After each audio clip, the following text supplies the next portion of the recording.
नमस्कार, बहुत बहुत स्वागत है आपका हमारे इस चैनल में। देखिए, बीपीएससी की जो टीआरई 2.0 की वैकेंसी चल रही है, उसमें जो 1 से 5 तक, जो कक्षा 1 से 5 तक जो आपकी और वैकेंसी ऐड की गई थी, यानी कि जो पीआरटी की वैकेंसी ऐड की गई थी, उसका सिलेबस आया था आपका कल, यानी कि 15 तारीख को। कल 15 नवंबर को सिलेबस आया था। वो सिलेबस को खारिज करते हुए उसमें कुछ जो है संशोधन कर दिया गया है।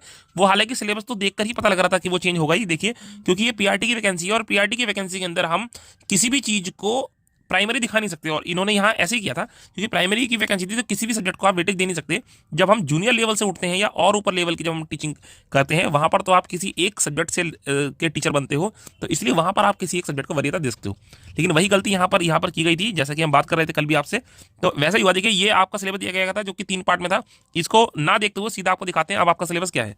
अगर आप पीआरटी के लिए हैं, यानी कक्षा 1 से 5 तक अगर आप बीपीएससी में तैयारी कर रहे हैं, तो आपके 2 भाग में पेपर आएगा। 150 अंक होंगे। एक 30 नंबर का भाग 1 और 120 का होगा भाग 2। हालांकि ये 120 का अब भी जो है आपका 40 और 80 के अंदर बटा हुआ रहेगा। इसमें देखिए, यहाँ पे ये 2 भाग में होगा।